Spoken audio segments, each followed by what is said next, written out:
What can someone know right now in 10 minutes that will be useful for the rest of their life? Lexi Banner said. If you are walking around a horse, keep a hand on them at all times and talk calmly. Tell them about the bullshit weather we've been having these days. As you pass behind, stay close. If they are going to kick, you'll be more pushed than kicked because they can't get momentum. Otherwise, stay at least 5-7 feet behind. Far enough that they can't reach you. If you're within a couple feet, you are in for a big world of hurt, because they pack a big wallop. Silver Slade once said, I knew a guy by the name of Dickie that lost his eye from being kicked in the face by a horse. He had a glass eye replacement and it was his favorite feature about himself. You'd look away from your pint for a moment only to take a swig and see him staring at you from the bottom of the glass. He'd do things like pretend to sneeze and pop it out in front of a stranger and start yelling in pain. He was a funny guy, but I'm pretty sure he died of alcohol poisoning. General Durgad said, if you were impaled, stabbed, never pull the object out yourself. The pressure of that object being in your body is stopping it from bleeding worse. Immediately seek medical attention and let the medical professionals deal with removing it. Mxmachi said, a lot of simple clothing repairs or alterations. How to sew a button.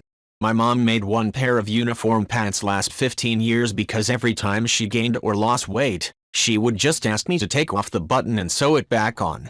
I'm quite proud of the fact that the buttons I sewed for her are the only ones that have never once popped off.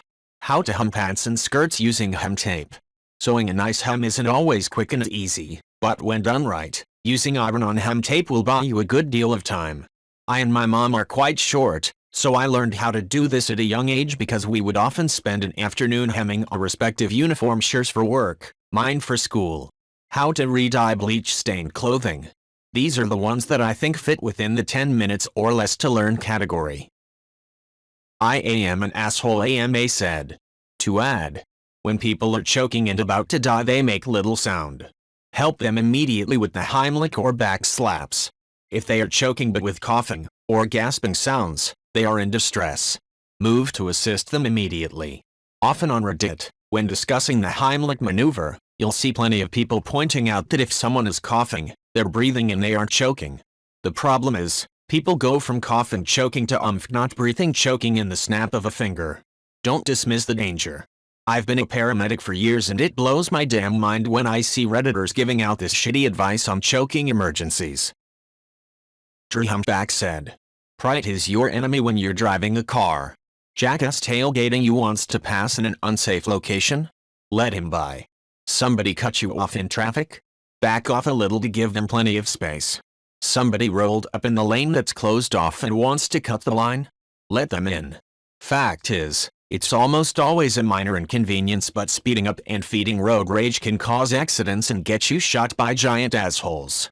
You won't teach anyone anything. You aren't the arbiter of what's right and wrong on the road.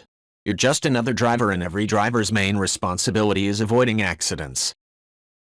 AgPennyPacker00 said, if you need to go to the toilet in the middle of the night, keep one eye shut whilst you're in the toilet, then switch eyes when you go to walk back to your bed in the dark.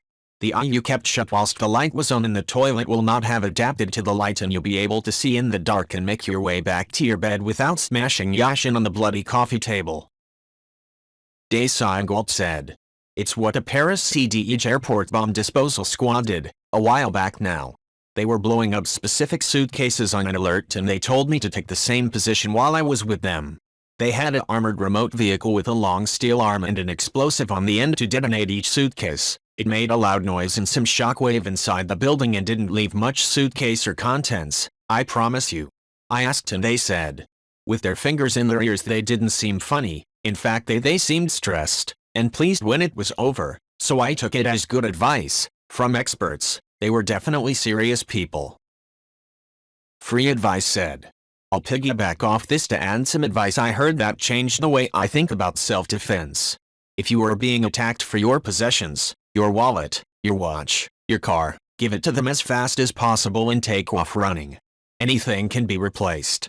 On the other hand, if you are the goal and they are trying to control your body, go down this alley, get into this car, put these handcuffs on. You fight back with everything you have with all the power and ferocity you can muster. Fight like your life depends on it, because it does. If they want you, not your wallet, shit is going to get ugly. And however bad your current circumstances seem, they will only get worse when you're down that alley, in that car, or cuffed.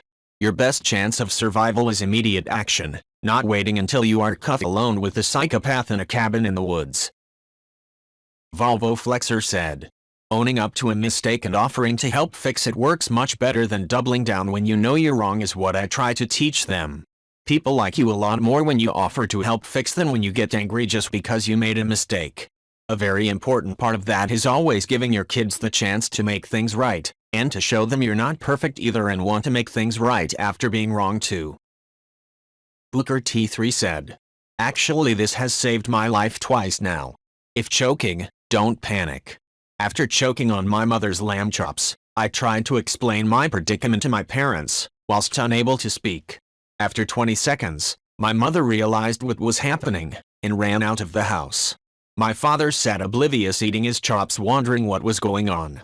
I slammed my body straight onto the sofa arm without success. I looked at my father and he was sat there still staring at me. I then went into the kitchen and was starting to feel lightheaded. I ran myself into the sink and finally managed to reach it up. Last week, I was eating KFC and the same thing happened again. I got out of the car and looked at a random person and tried to explain what happened. He screamed and ran away. I then found a post and repeatedly rammed my body into it until I coughed it up. I then picked up the chicken and threw it in the bin. Oh, and probably don't gulp your food down either. Bizo said. Also, how to change your own oil. Saves money and I honestly find it more convenient than trying to schedule service around work. Edit, I get some people would rather pay someone else to do it, which is perfectly valid. I went over 10 years making appointments on the weekend, waiting in waiting rooms, and paying shops to change my oil. It saves a little money to do it yourself, but what I really like about it is that I can do it anytime. Typically I do it on a weeknight after the shops are closed. I don't have to go anywhere, I don't have to pay for labor, and I don't have to wait for half an hour or more for my car to get in and get the work done. Crash Speeder said, a friend and I had gotten into pretty shitty credit situations. He signed up for a Fix Your Credit subscription through a law firm that would send letters to your creditors on your behalf. He got me to sign up. The firm did send some letters, and one of my debts went away due to lack of paper trail, but that wasn't what made it worthwhile. All the videos and articles they had kind of helped, but quite frankly the thing that helped most was becoming aware of my credit score and how things like paying off debts, not carrying a balance on a credit card, for example, affected it. In short order my friend and I were competing with each other to see who could get the best credit score. We'd apply for credit limit increases, and soon we started looking for credit cards that had the best perks, points, 0% balance transfers, travel benefits.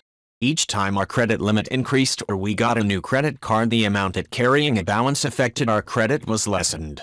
Carrying a balance can sometimes be necessary, though you should try to avoid it. Carrying a balance of 3% of your credit or less, however, is usually fine. Obviously, pay it off as soon as you can so you don't pay interest, or minimize interest paid, but for the times when an unexpected expense happens and you just want a little more breathing room, it's fine to carry 3%. Crash Speeder said, qualifying for loans as low as 0.74% makes borrowing money a no-brainer instead of paying for a car cash, for example. You can do better things with that money, like invest it in yourself, IRA or 401k, or sock it away for a rainy day, if your savings APY is higher than the loan. Hell, put it in a CD. It's as close to free as money gets, and the more you show you can manage intelligently the more they'll lend you for cheap. Then there's credit card perks that you get for free just by paying your full balance every month. People that carry a balance are the ones that make perks possible. I have no intention of paying for my perks. Maximize the points you get by paying for the right thing with the right card. Travel? Use the Chase Sapphire Reserve, Amex Platinum, or other travel card. Gas? Check if Discover is doing 5% cash back on gas this quarter. Restaurant? Use the Amex Gold or Chase Sapphire. Any category that the other cards don't cover? Use something like Citi Double Cash. Amazon purchase? Use your Amazon Prime Chase card for 5% cash back. Get cards that suit your spending habits, but not something for every category. Opening too many cards too quickly messes up your credit, and companies will close cards you don't use. Credit is a game, and refusing to play is bad for your future. Learn to play it, even if just a little. Amateur Brewmaster 531 said. At least for Americans, anyways, gun safety. This isn't a pro-gun thing or a political thing. Whether you like guns or don't like guns, whether you think we need more gun control or less gun control, or whether you believe we need more guns or should ban all guns, knowing gun safety can help. Reason being, you can determine if someone with a gun is an immediate threat or careless or not a threat at all, and you know how to use one if it comes into your possession, or you know how to disable one. As far as I remember off the top of my head, the rules of gun safety are: always assume every gun is loaded and chambered with the safety off. Never place your finger on the trigger or in the trigger guard unless you intend on shooting. Never point a gun at anything you do not intend on shooting, and pointing doesn't mean aiming. The barrel of the gun should be facing the ground, in a holster, or a target, never anything else. So if someone is breaking any of these rules, they are either trying to be a threat, or their carelessness is a threat, and it's putting others in danger. Secretly Bipolar said. Don't pack stomach wounds with bandages that have clotting material, or quick clot. This can severely damage your intestines and will require massive surgery. You're better to press an absorbent material hard against the wound, then have someone wrap around your torso just tight enough to let your stomach expand. Seriously, this can save your life. Always keep tape nearby, or find it when badly injured. This is super important for a sucking chest wound when the diaphragm is punctured. You will need a credit card or some other semi-rigid piece of plastic. This will be pressed firmly against the wound and secured so your diaphragm can have pressure to allow the lungs to function. Without this you will suffocate even though air is all around you. If someone is shot and you take care of the wound, look for an exit wound. Lots of people die due to failure of those treating looking for additional wounds. Tourniquets are the most underrated safety tool on the planet. You can use it on yourself with limited practice and it saves lives. Secretly Bipolar said. In the US, active shooter situations will almost always, by the numbers, be one shooter. It is extremely rare to have more than one. So take the odds to get away from the shooter without being seen. If you're seen you have 4 options. This is serious 1, run in a zigzag pattern using any concealment, things that block where you are but not bullets from striking you necessarily, or even better, cover, areas that will block bullets hopefully. Don't run in straight lines, they will more likely than not hit you enough to kill you too. Fight back, if you have the means and the determination, just know it may be the last decision you make. But it's better than sitting and waiting to die. 3. Hide, but it better be damn well because this shooter will be motivated. 4. Give up and accept this is it? If you don't put your all into those 3 options you better be very lucky. If you're a woman of any age, please learn some form of self-defense and carry a weapon. I don't care if it's pepper spray, a knife, a sharp keychain, a firearm, something. Statistically you are going to be overpowered by a melee, give yourself a chance to survive. If they bear hug you from behind, here are the steps to getting out. 1. Lift your dominant foot as high as you can, forcefully and quickly strike their shin with your heel and drag it down to their foot. This is extremely painful, to anyone.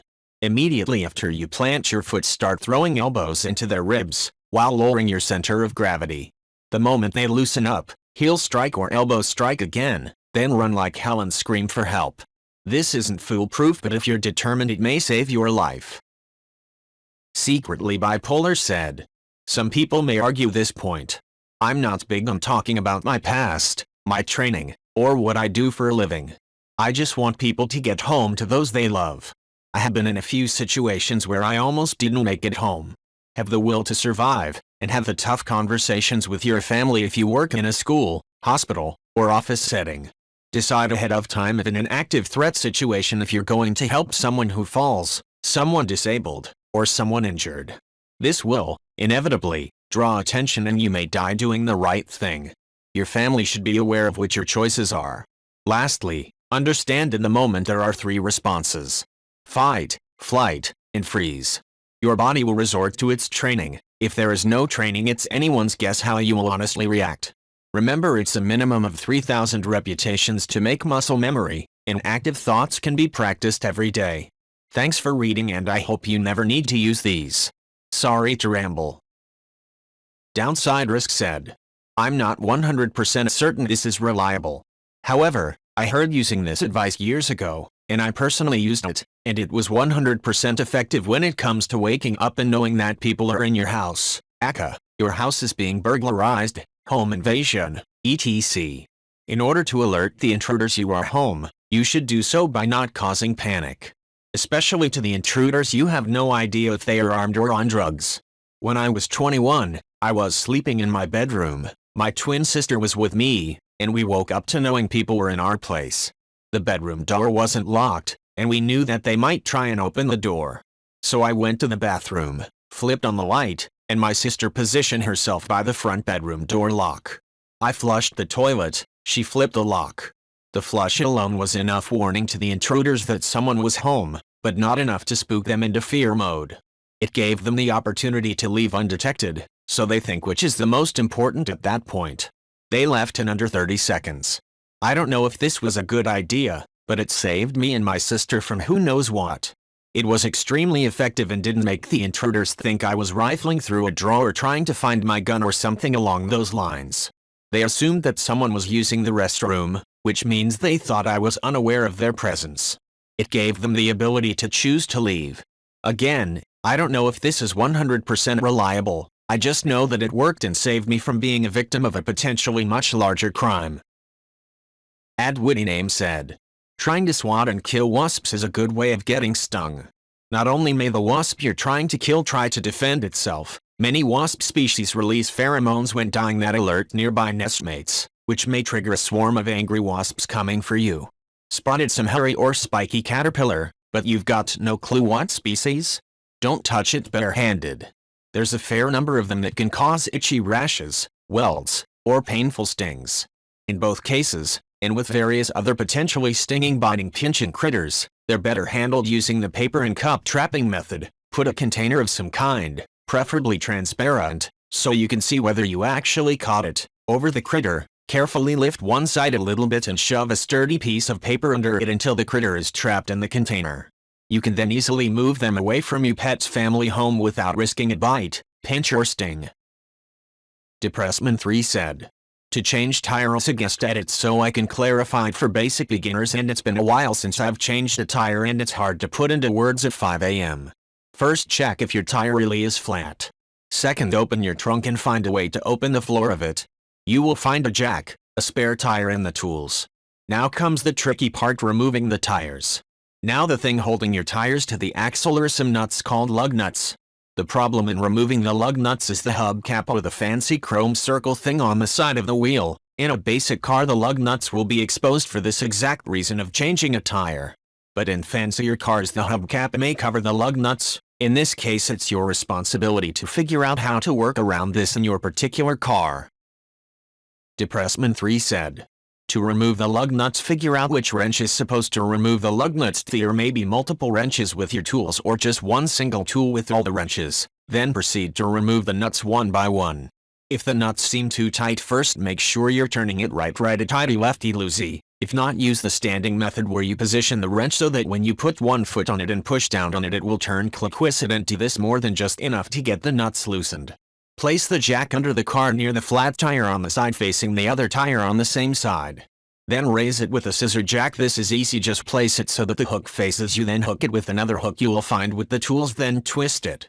Then slide the wheel off the axle, then do everything in reverse. Do not attempt to replace the hubcap, you will most likely just fail as the hubcap is probably attached to the wheel from the inside.